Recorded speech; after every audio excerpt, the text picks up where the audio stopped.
Hi, everyone. Welcome back to the Red Bra Project. We are on episode 20. We have, done 20 of these now. This is so exciting. So, hi, Renee. How are you doing tonight? Hey, Shauna, I'm doing great. Yep, traveling around. I'm in a new location tonight. I'm actually coming to you from New Jersey. Very exciting. So, you're getting closer to me. I am, and I'm from where our guest is originally from tonight, too. That's right. Our wonderful guest tonight is Wendy Mauro, and we are so excited to have her here tonight. Wendy, I'm going to turn it over to you a second to introduce yourself to our guests or to our audience. I'm losing words tonight, apparently. Hi, I'm Wendy Mauro, and I'm live in the Charleston area, and I'm an interior designer or consultant, and I'm just really looking forward to chatting with you guys. Thank you. You are so welcome. I'm so excited. We're so excited to have you, and it's kind of funny because I am in New Jersey tonight, so I can see. We have to talk about that later. What was that? We'll have to talk about that later, where you are and everything. I know. We came in for a quick event this week, and I can see the New York skyline out my window, which is cool. Yes. So, but yeah, no, so now you're from New Jersey, but you're residing in beautiful, historic Charleston, South Carolina, which is gorgeous. And we'll kind of get into that. And you've lived in some pretty awesome cities, though, looking at kind of where you've been, and even Arizona all the way out west. Yeah. So is Charleston your favorite place, would you say? I don't know. I kind of go back. It's my favorite place for the time of my life right now. I guess that's the best way to say it. Yeah, I think that's a great answer. I get it. I mean, I am nostalgic for New York, but I was in my 20s, and I'm sure if I lived in New York now, it would not be as romanticized as it is in my head. So, but no, it's so true, and I think that we can tolerate different things in our 20s as well. Totally. Yeah, like having a washer and dryer is essential, and that would not be happening in New York, probably where we want to live. So, or could afford. For sure. And kids change everything in the city is what I learned too. Like suddenly you never notice stairs when you're a stroller. They're everywhere. Yeah, stairs and stroller, bringing groceries. Yeah, totally. Yeah, the city changes a lot. So all that stuff. Yeah. I am captivated by your backdrop right now, and what you do is interior design, and your house is just gorgeous. Thank you. There, and I originally found you on Instagram, and I'm just so inspired by your story because you kind of started out more in hospitality, and now you're in interior design. So if you can kind of talk to us a little bit more about how you got where you are. Yeah, so it was very organic for sure. I mean, to go back to, I guess, the start, I went to school in Arizona, and I focused on really kind of hotel management. So when I graduated, I moved back to New Jersey, and I got a job in New York, and I ended up being a meeting planner. And then I did that for about 3 years with that company, actually probably more than that, 4 years. And then I met my husband there, and we lived in New York together for a little while, and then we moved to DC, and I knew I really was trying to get into the hotel industry at that point. So I ended up working for Marriott International, and I did hotel sales and special events and like wedding plans and things like that. And then I had my kids, so we got married, and then I had my children. My 2 kids were born in DC, and we just really wanted to focus on staying at home. And I was fortunate that I was able to stay home financially, so we wanted to do that. But then they started getting older, and I was getting like mushy brain and mom brain. And at that point, we moved to Charleston. My husband works from home, so we really had the luxury or the flexibility of being wherever we wanted to be, in a sense. And we were kind of getting tired of some of the things in DC, which was why we left New York. So it was kind of trickling down. So we just kind of researched a couple of different cities, and then I said, oh, I heard Charleston's a cool place, and we'd been to Savannah for a vacation and really liked it. So we spent a weekend, went down and looked at everything, and we said, okay, let's do it. And our mentality was kind of like, well, what's the worst thing that can happen? We'll just move back. And we have that, you know, we could do that. So anyway, we've been here now for 9 years, and we were renting for a while. We were kind of riding that rental train here in Charleston, where it was less expensive to rent than it was to buy a house. And it was really when the market was kind of tanking. It was 2009, 10. So we rented for a while, and then we decided to buy a house about, I guess it was about 4 years ago. We bought a house in a neighborhood that was just like a regular kind of 80s suburban neighborhood, really pretty, beautiful oak trees and things like that. So we bought this house and we renovated, updated it, and kind of, it was a split level ranch. And so while we were doing that, we just wanted to update it so it didn't look like we were like inheriting our parents' house or grandmother's house. So we updated things and just did like cosmetic stuff, and I was decorating it. And as I was doing it, you know, people would just say things like, oh, you know, you have a real talent for that, or, you know, oh, it looks so pretty, or you should do this. And, you know, it's just people standing in their house. So you know, you never know if people are just saying that to, you know, make you feel good. So I just, you know, and I just enjoy it. It was one of those things where I never considered myself a creative person. And it was just got me excited, got my energy going. And I was always thinking of new things. And especially with like, and we'll maybe talk about this later, but I like taking things that are kind of standard and finding a new way to incorporate things.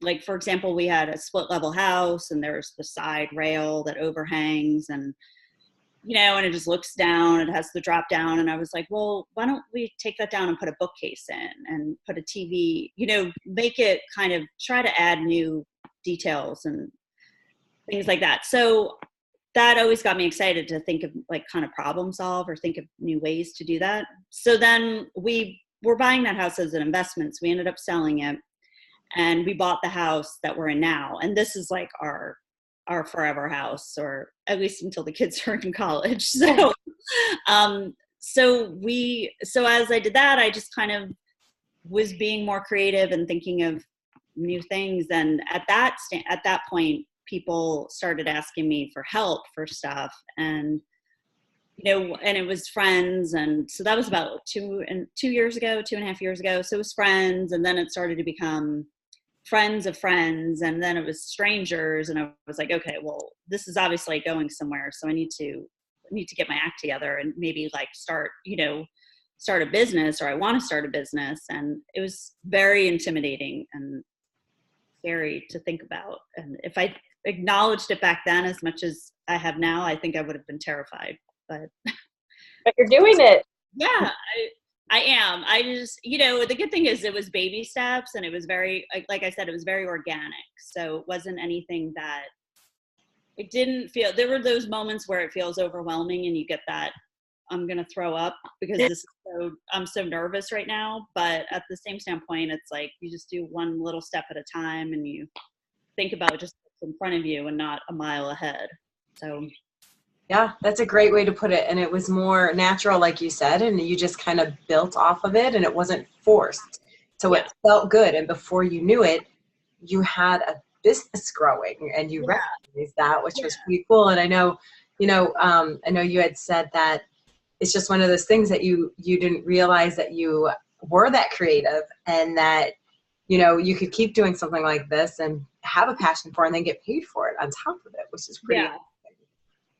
Yeah, it was, my brother is an artist. He's like, and my grandfather was an artist. I mean, there was I just never considered myself artistic. So whenever I always thought of creative, I just associated it with something like that, art or music or a language or something. And so I never really thought of it that way. And people, you know, would just say that to me. And my husband would say that to me. He's just like, oh, you're the creative one, or that's so creative. People would say, and I'm just like, it's not creative. It's just, to me, it seemed just intuitive. Yeah, it was just me. So I didn't categorize it. And then you start you start to differentiate, you see the differences or things like that. And then it, it was like coming of age of like, okay, well, I need to own this because it is different. So I need to, like I said, own it and proceed as I want to be presented. So. Yeah, for sure. It's kind of one of those things too that you may use it and see it and kind of it comes so natural to you. You don't realize what a gift and what a talent it is till everybody else is like, hey, you really have something here. So yeah, it's very flattering. So yeah. One of the things I think that I just want to point out too is you said, you literally did some research on some cities and you picked out a city that felt good to you. I mean, that in itself is courageous and brave to do with your family and move. And so, I mean, that's a huge step in itself, which, deserves a round of applause because that could be tough to do. Yeah, I feel like I've always been that way. I mean, I'm sure my parents will tell stories of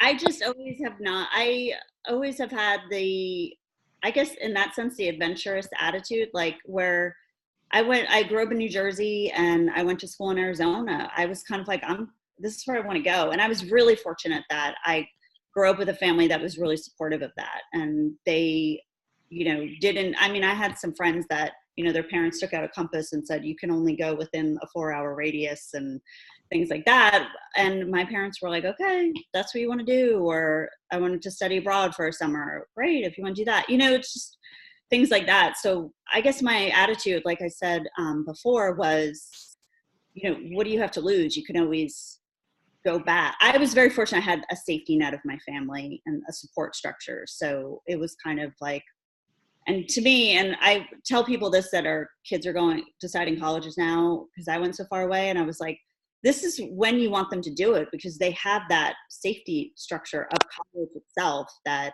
they're going to be within a community where they'll meet people. So anyway, I always have kind of had that attitude, and my husband is like that too. He is always like, all right, where are we going to go? Let's try something new, or let's have a new experience. So he's good about that too. So we're very compatible in that way. Yeah, that makes such great sense. And it's so good for kids, especially going to college. I mean, it makes it so much easier to make the choice to go across country and explore and kind of figure out where you want to go. Yeah. And then it's a fun place to visit. Right. One of the things that you mentioned just in us getting to know you was the way that you empower others. And I think it was so genuine the way you said that there's enough room for everybody. And so I think that it's like you've learned a lot from taking from others. And I think it's so just, genuine, like I said already, that there's enough space for everybody, I think is how you put it, and that it doesn't have to be competitive. Yeah, I mean, and I think I said this before, like, we kind of have this like Gen X mentality or this new mentality where it's like, I was a little like apprehensive of maybe somebody helping me. Like, what's in it for them, or how being more of an individual. And I think there's such a community that encourages people on Instagram and the social media to really encourage people to change and support one another, and are constantly it's like, what's gonna happen if I support somebody? How is it gonna negatively affect me? So I don't know. I just try to keep that in mind all the time, and always encourage and help, because that's what people have done to me. So kind of like the pay it forward. Definitely, yeah. Shauna, is there something going on your side of the computer? I was like hearing some static, and I was trying. I don't know if it's me. We do not have hands up. We have my phone. Like, I'm sorry, Wendy. It's okay. It's okay. Last time this happened, we had a poor sick puppy that we discovered. One of our gals, her dog was having a cough. So, and I blamed it on Shauna. I thought something was going on. I'm looking around to see if there's like anybody doing something. I hear like a drumming. All right, it could be me. Phone. I don't know. Yeah, it stopped. It stopped. Uh-huh. Yeah.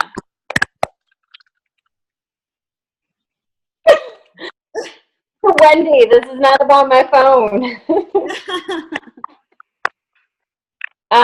You said you've been listening to a lot of podcasts. So are there a lot on interior design? That I thought was intriguing because I feel like I'm more of a visual when I think of interior design. No, it is a weird idea to think about that there's a podcast on audio on interior design, but it's more, the first one that I really started was Julia. They had their own podcast for, I think they did it for like a year and a half or something. And she's a blogger. She's kind of like a DIYer blogger.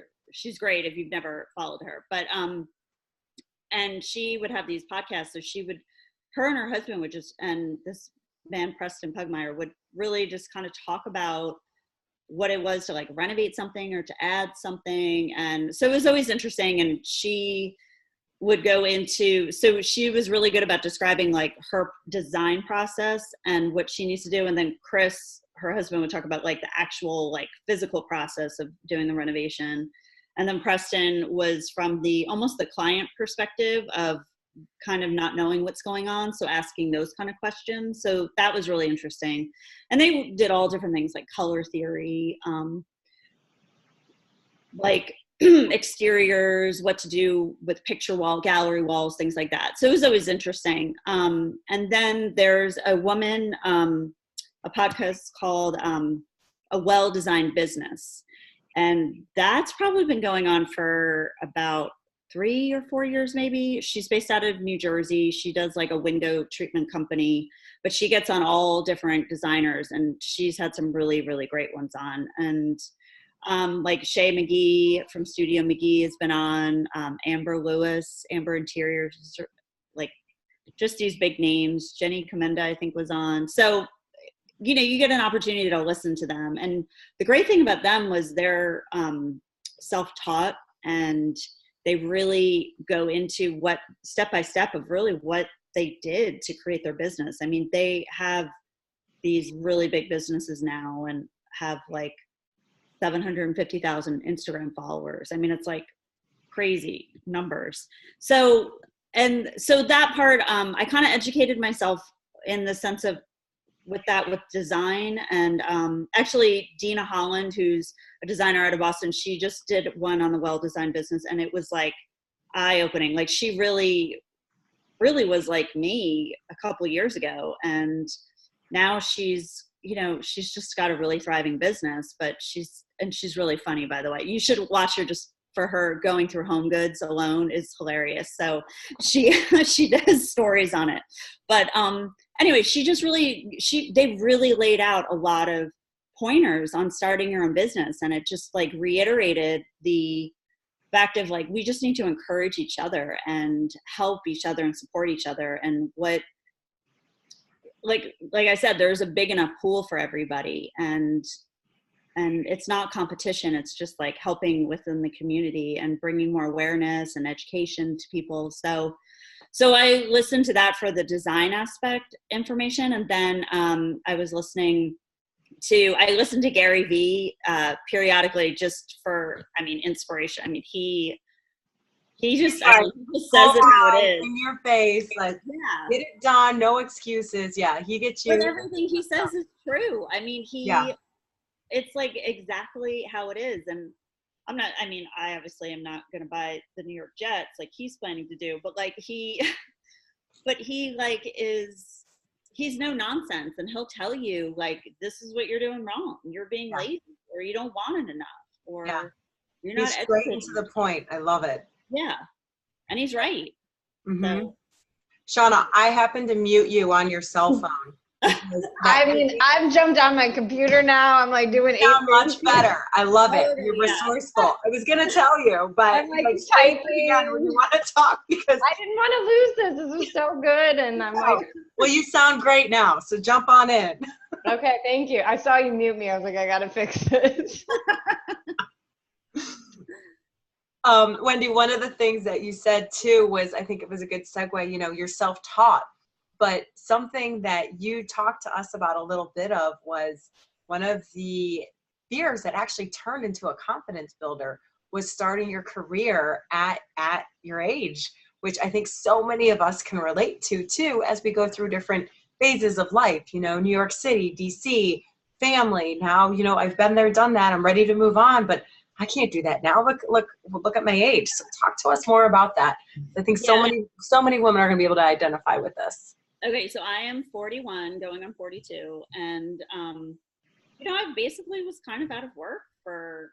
I mean, I did things here and there, but I was out of work for 6, 7, about 8 years, and it's just kind of like, well, where am I gonna?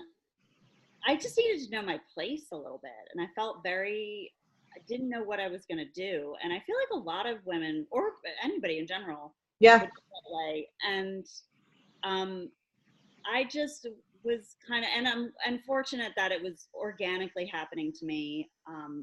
And I do think it's interesting being, like, I was such a career person, and I, you know, would clock in and be at the office, and I loved being a part of a work environment. I just loved all that stuff, but that's really not where business is going that much Right. anymore. And you know, it's just kind of like, well, how do I fit into this? And it was really daunting to start a career at 40. And I mean, I was kind of like, I'm not going to go back to school. Like, that's just not realistic. Like, I can't go back and get a degree in interior design and do this for 4 years or something. And then I'm 45, you know, it just wasn't a realistic option, or not something that I wanted to do. And so I self-taught. Like I said, I was listening to podcasts, and people were hiring me or asking me for advice. And at that point, it was kind of like, you know what, I need to better educate myself. So somebody is taking me seriously, so I need to take me seriously.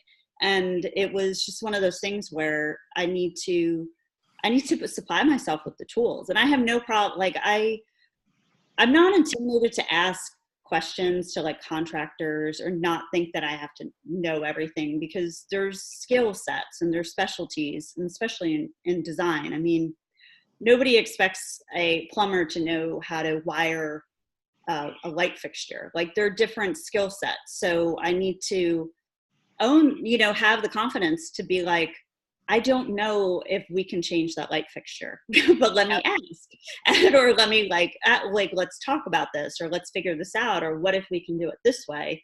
And I don't think anybody else expects somebody to know everything. So I think at my age, I've learned that confidence to be who I am and not to be embarrassed by asking questions. I think if I did this 15 years ago, or even 5 years ago, I would have been really intimidated. But I think my kids gave me a lot of confidence, because you sit there. I mean, they're looking at you as like a guidance and a beacon to make right and wrong decisions, and to, you know, be a human. And so I just was trying to set an example for them, in a sense. And, you know, how I want them to know, if you don't know, it's okay if you don't know something. Let's just figure out how to know it then, and get those skills. So that's what I was doing. So I was listening to podcasts, I was educating myself, but then I was asking questions to, like, contractors, to tile shops, to, you know, all just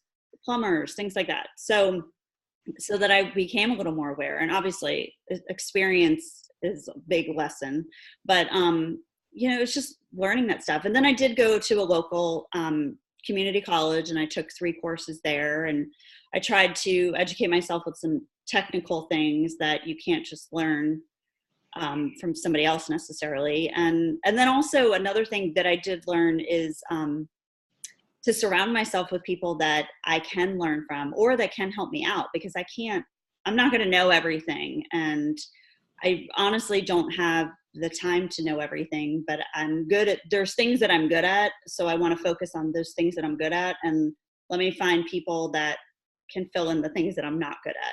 So recognizing what my weaknesses are and what my strengths are. And I learned that from, like, a podcast. I mean, that a few designers said that, and I was like, thank you. You know, it's just reassuring that I don't have to know everything.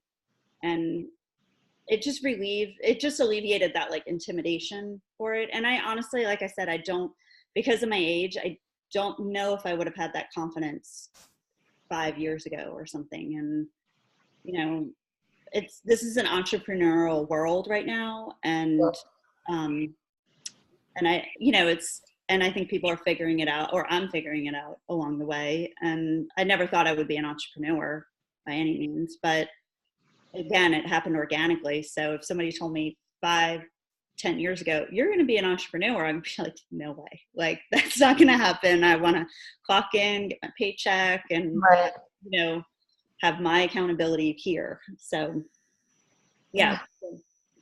I mean, there's just so much greatness to you. Like, you're doing this because you love it, but you recognize those things about, I'm teaching my kids, one, to take these risks, to do things that they're passionate about, but also like that you don't know everything and to ask questions. And I think just everything you're a teacher, you're also not just an entrepreneur. And I think that that's just a beautiful gift that you have.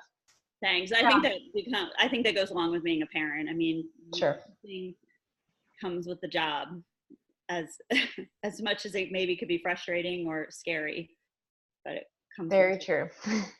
Yeah, and I mean, 40 now is like what, the new 25, 30? I mean, the fact that, you know, you're resourceful, you're listening to podcasts, you're figuring it out. We have so many tools around us and people and resources that you literally can dive in. And if you are truly set, your goals are set, that's what you want to do, you can make it happen. And what an inspiration. So, you know, anybody out there who's like, oh no, you know, I'm too old for that, I feel like that is just, don't let age ever stop you. Yeah. And I think there's so many resources now. I mean, technology.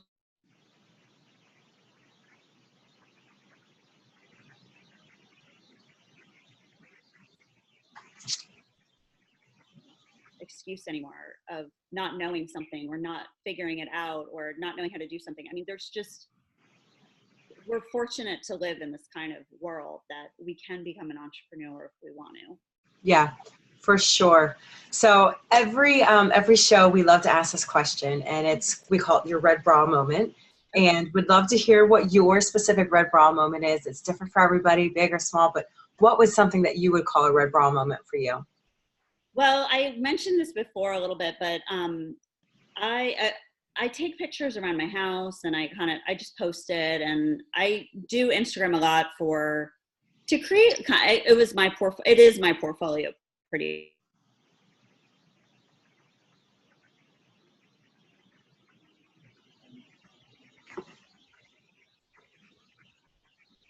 I posted a picture of something, and Chris Loves Julia, who has a really big following, like reposted it, and it was kind of like, what? Like, how did she find me on this? And she reposted me, and you know, then it just kind of snowballed, and then people were messaging me or asking me advice and things like that, and it was kind of like, it was that moment of like, oh, this is real, and I need to, you know, like I said, like own it, and it's one thing to put an image out there, but it's like being what that image is, and I'm trying to be sincere with like what I post and what I write about and interacting with people and things like that. So I guess that's like just continuing that like authenticity through. I guess that's that moment for me. Absolutely. I love it.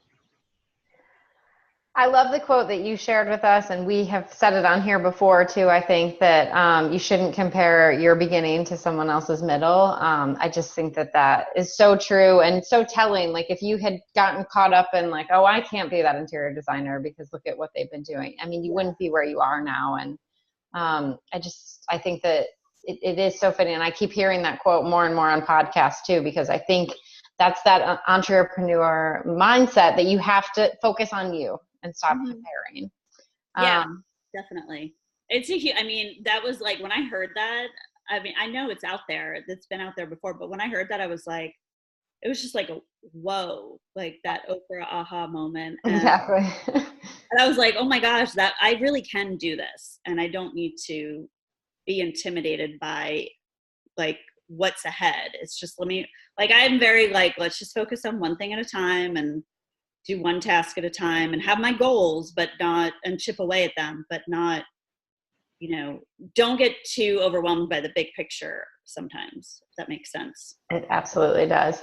I am a Disney girl. I will spend all my days there. And so this quote may seem cheesy to everybody else, but we love to end our shows with a quote. And, one of Walt Disney's famous ones is all of our dreams can come true if we have the courage to pursue them. And I just think that is you. You followed what became a passion for you. And hopefully, our audience is equally inspired if they have a same kind of, maybe not interior design, but dream that they've been wanting to run after. Yeah, that's a great one. I used to work at Disney, so. There you go. It's like, it's magical, right? Yeah, oh God. Things are just meant to be. Wendy, where can people find you if they want to follow you on Instagram or your website? It's a train in the background. That's not me. I love it. That's Jersey for you. That's Jersey. I know. I love it. You don't really hear Feels like home, right, Wendy? Yeah, I know. Or the sirens or something. Come on. So my Instagram is Wendy Mauro Design, and it's MAURO. And then my website is wendymaurodesign.net. So, yeah. Awesome. Well, thank you so much for being our guest tonight. It was so good talking to you. And I love your story and the inspiration and the courage behind it. And I'm so excited to share it with all of our viewers. So thank you so much for being with us. Thank you. I appreciate it. I had so much fun. Thank you guys. Oh, good. Thanks, Wendy. Absolutely. And thanks everybody for joining. If you listen to our Red Raw Project channel tonight and you watched the replay, be sure to share it if you know somebody who can relate to this story.